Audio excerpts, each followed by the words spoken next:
The 80s really marked a turning point in American pop culture, and Halloween was no exception. Movies like Ghostbusters and Halloween 2, classic candies like Snickers, Reese's, and candy corn, and Ben Cooper costumes of Freddy Krueger, Darth Vader, and He-Man filled the aisles at Kmart and Woolworth.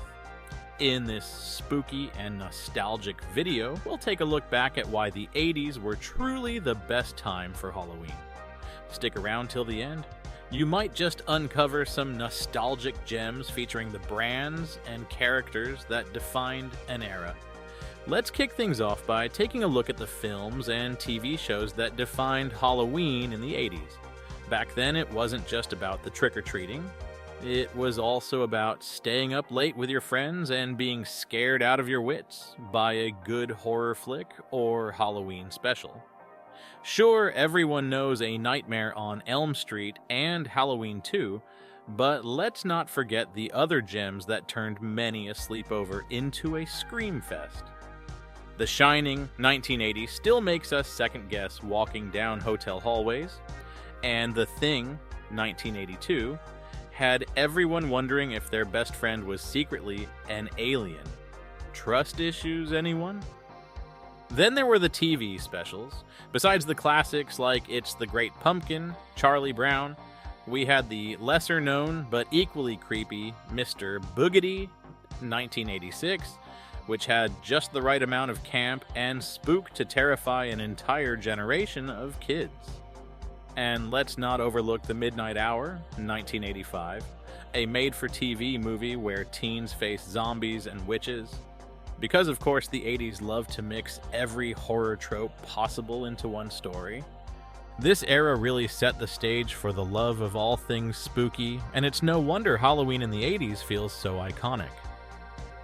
Back then, these movies and shows weren't just entertainment, they were events. If you missed the Halloween special on TV, you'd spend the next day at school hearing about how your classmates got freaked out while you regretted falling asleep early. So, grab your popcorn, dim the lights, and let's dive deeper into these spine-chilling memories. Now, let's talk about the costumes. If you grew up in the 80s, you probably remember scouring the aisles of Kmart or Woolworth, hunting for that perfect Ben Cooper costume. And what a selection.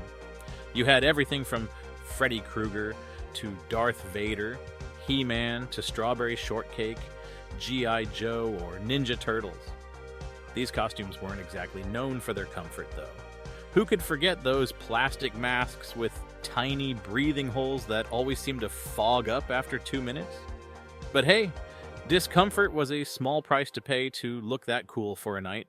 But the real magic was in the packaging. Those Ben Cooper costumes came in boxes with a see-through plastic front, giving you a sneak peek at your soon-to-be Halloween identity. And once you ripped it open, you were greeted by that vinyl smell that instantly reminded you it was Halloween season. Sure, the costumes didn't always look like the characters on the box, but that didn't matter much when you were out running through the streets, collecting candy, and feeling like a superhero or villain, depending on your mood. And let's be real, back in the 80s, the flashier, the better. If you weren't glowing in the dark or wearing something ridiculously bright, were you even trying? Those were the days when Knight Rider, Pac-Man, and Rainbow Bright were just as much a part of Halloween as witches and ghosts. It wasn't just about dressing up, it was about being part of the pop culture wave that swept across every kid's imagination. Of course, Halloween wasn't just about the costumes and the scares. Let's not forget the real prize, the candy. Back in the 80s, kids took their candy collecting very seriously. The goal was simple: fill that bag, or if you were a pro, your pillowcase to the brim with as many Snickers, Reese's, and candy corn as possible. And sure, you'd always end up with a few of those dreaded off-brand candies or some well-meaning neighbor's apples, but that was part of the adventure. The real stars, though? Full-size candy bars? They were the holy grail of trick-or-treating. Those houses were legendary, and you'd make sure to hit them first. Back then, there wasn't the variety we have today, but the classics reigned supreme. Skittles, Starburst, Twizzlers, and Nerds were highly coveted, while Pop Rocks and Whoppers added a little extra nostalgia to your candy haul. And who can forget Reese's Pieces? Thanks to E.T., they became a must-have treat in every trick-or-treat bag. Let's also not forget the McDonald's Halloween pails, those little plastic buckets shaped like pumpkins, ghosts, or witches. If you were lucky, you got one of those filled with fries and nuggets on Halloween, and then you'd use it to collect candy later. Looking back, these treats weren't just about sugar highs. They were tokens of childhood that fueled the excitement of Halloween night.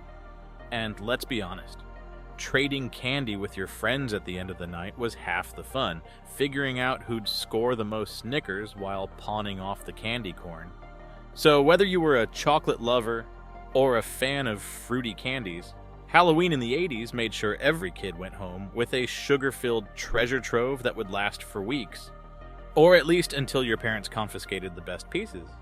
The Halloween catalogs, where dreams began. Let's not forget one of the most magical parts of Halloween in the 80s, the catalogs.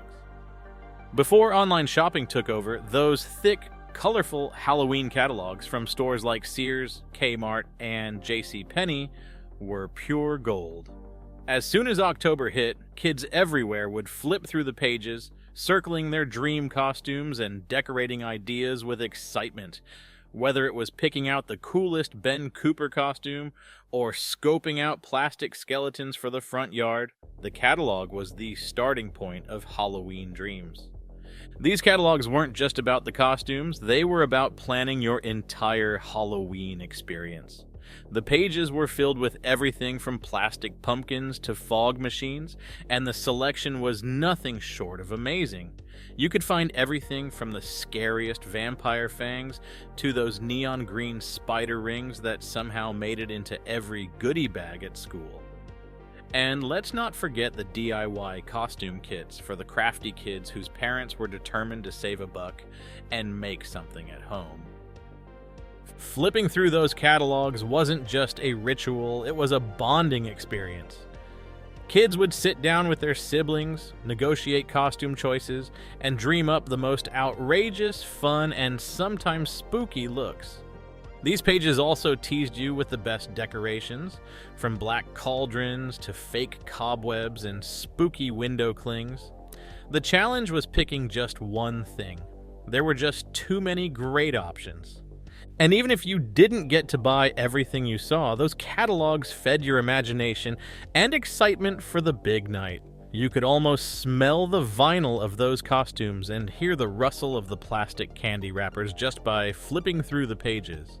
Now, when it came to Halloween decorations in the 80s, things were a bit more, let's say, low-tech than what you see today. Forget the elaborate animatronics or coordinated light shows you find in some neighborhoods now.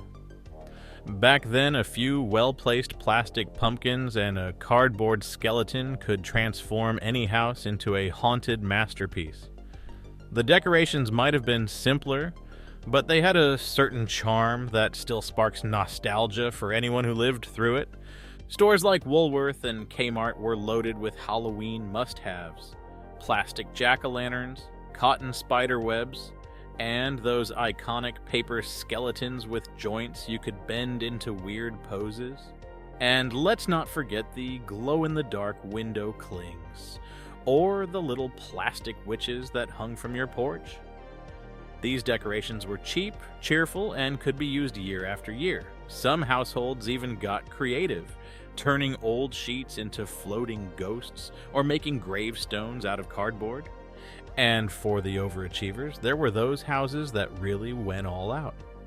Some neighbors turned their front yards into graveyards with tombstones, fog machines, and the occasional spooky soundtrack playing in the background. Others turned their garages into makeshift haunted houses, complete with jump scares that would have you running for your life, or at least for your next candy stop. But the real magic of Halloween decorations in the 80s was the DIY spirit.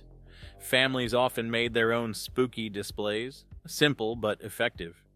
Whether it was carving pumpkins on the porch or hanging hand-drawn bats in the windows, the decorations brought a sense of community and creativity to the holiday. It wasn't about who had the scariest house, it was about having fun and getting into the spirit of Halloween. School Halloween parties, where the fun began. For kids in the 80s, Halloween wasn't just something that happened at night. It took over the entire day, especially at school. The excitement would start the moment you stepped off the bus, as everyone tried to guess what their friends would be dressed as later. Halloween parties at school were a big deal, with classrooms decked out in simple but festive decorations, like black and orange streamers, paper jack-o'-lanterns, and plenty of cotton cobwebs. You could practically feel the buzz of excitement all day long. At some point, the teacher would announce it was time to change into your costume, and chaos would ensue. Kids scrambled to pull out their Ben Cooper costumes from their backpacks. Crinkling vinyl suits and plastic masks were the order of the day. Of course, there was always that one kid who had a cooler homemade costume, probably with face paint that looked like it took hours to do. After everyone was ready, the classroom would erupt into laughter and excitement, with kids comparing costumes and trying to trade masks for a few minutes. Then came the parade. Every school had one, where kids marched through the hallways or around the schoolyard, showing off their costumes to the delight of teachers, parents, and their fellow students. If you were lucky, there was even a contest for the best costume, though no one really cared about winning. Just participating was thrilling enough. And what's a Halloween party without treats? Parents often sent cupcakes with orange frosting, candy corn, or those iconic caramel apples wrapped in clear plastic. Games like bobbing for apples or a Halloween version of Pin the Tail on the Donkey were staples, and the whole event felt like a small daytime version of the nighttime trick-or-treating that everyone was waiting for. It was a perfect warm-up for the real deal later that night, and for many kids, it was just as fun. Trick-or-treating, the main event. After the excitement of school parties and parades, the real magic of Halloween started as the sun set. For kids in the 80s, trick-or-treating was the pinnacle of the night. A chance to roam the neighborhood with your friends, pillowcase in hand, and stock up on enough candy to last until Thanksgiving. Well, if you didn't eat it all in the first week. The rules were simple. The more houses you hit, the more candy you got. And the goal? To find those coveted homes that gave out full-size candy bars. The true legends of any neighborhood. The streets would come alive after dinner with kids darting from house to house, clutching their plastic pumpkins, or for the seasoned veterans, their trusty pillowcases. The air was filled with a mix of excitement and the smell of fallen leaves. Back then, kids didn't have to worry as much about safety.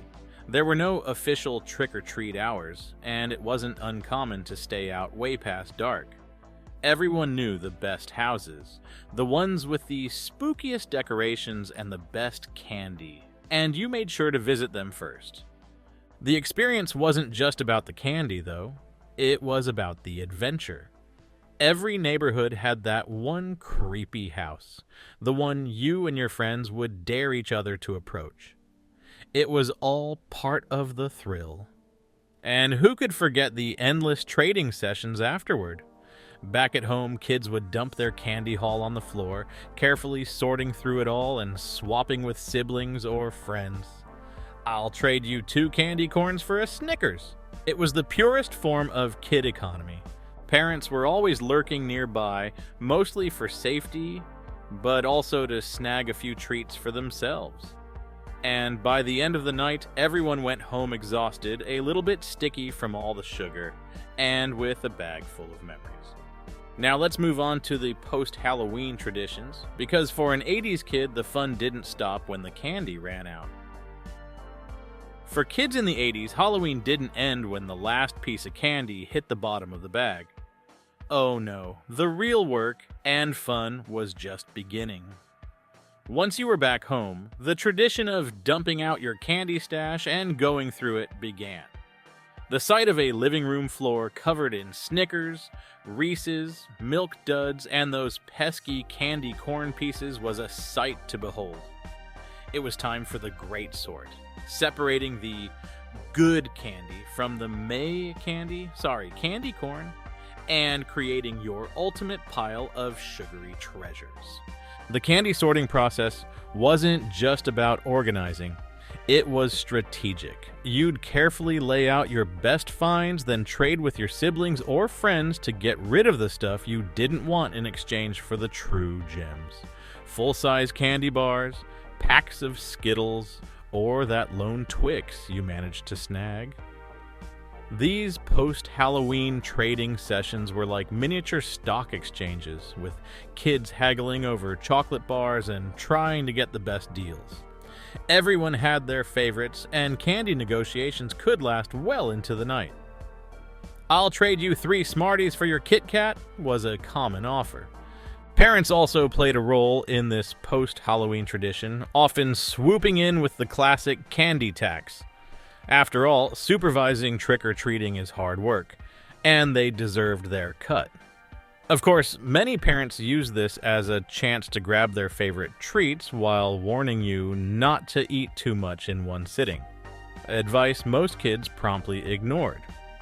By the time you had organized your stash and successfully traded your less desirable pieces, the Halloween rush was winding down. But the best part? That pile of candy would last for days. If you had enough willpower, that is. Halloween in the 80s wasn't just a single night of fun. It was an event that kept giving long after the costumes were put away and the decorations were taken down. And just like that, the countdown to next year's Halloween would begin. But for now, it was time to savor the sweet rewards of a job well done. One candy bar at a time. Halloween in the 80s wasn't just about the candy or costumes. It was about the magic of being a kid, when the world felt big, the future felt far away, and the present was filled with excitement. We lived for the moment, laughing with friends, daring each other to knock on spooky doors, and never worrying about what came next. Now, as time has passed, we look back and realize how special those simple moments were. They're memories we hold close, reminders of a time when joy was easy to find, and life was just about being in the here and now. For many, that's why the 80s will always be remembered as the best Halloween of all, because it was a time when happiness was as simple as a full pillowcase of candy and a night filled with laughter.